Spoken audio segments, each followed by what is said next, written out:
ഇന്നലെ എഡിറ്റ് ചെയ്ത് പോസ്റ്റ് ചെയ്യണമെന്ന് വിചാരിച്ച ഒരു റീലാണിത്. പക്ഷെ ഇതിൽ ഓരോ വിഷ്വൽസ് കാണുമ്പോഴും എനിക്ക് കുറച്ച് വിഷമം വരുകൊണ്ട് ഞാൻ മാറ്റി മാറ്റി വെച്ചിരിക്കുകയായിരുന്നു. ഇന്ന് അമ്മയും അച്ഛനും നാട്ടിൽ തിരിച്ചു പോവാണ്. 3 മാസം പോയത് 3 ദിവസം പോലെയായിരുന്നു. എത്ര പെട്ടെന്നാ സമയം പോകുന്നതല്ലേ. ഇത്തവണ എനിക്ക് അവരെ മിസ് ചെയ്യുന്നതിനേക്കാളും യുവിക്കായിരിക്കും അവരുടെ ആബ്സെൻസ് ഭയങ്കരമായിട്ട് ഫീൽ ചെയ്യുന്നത്. അച്ഛൻ പറയായിരുന്നു നാളെ ഇനി ഇവനെ കാണില്ലല്ലോ എന്നുള്ളത്. അച്ഛന്റെ മുഖം കണ്ടാൽ നിങ്ങൾക്ക് മനസ്സിലാവും ഇവരെത്രത്തോളം നാളെ മോനെ മിസ് ചെയ്യും എന്നുള്ളത്. പക്ഷെ ദിസ് ഇസ് ലൈഫ്.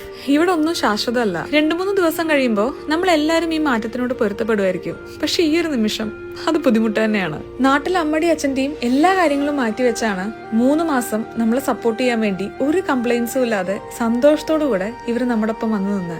ഇതൊക്കെ ലോകത്തിൽ നമ്മുടെ അച്ഛനും അമ്മയും മാത്രമേ നമുക്ക് വേണ്ടി ചെയ്യൂ. നമ്മുടെ വേണ്ടപ്പെട്ടവരോട് യാത്ര പറയാന്നുള്ളത് ഭയങ്കര ബുദ്ധിമുട്ടുള്ളൊരു കാര്യമാണ്. അതും നമ്മുടെ അമ്മടി അച്ഛന്റെ അടുത്താവുമ്പോൾ അതിന്റെ വിഷമം കുറച്ച് കൂടുതൽ തന്നെയാണ്. പക്ഷെ അതിലുപരി എന്റെ ഡെലിവറി സമയത്ത് അവർക്ക് എന്റെ ഒപ്പം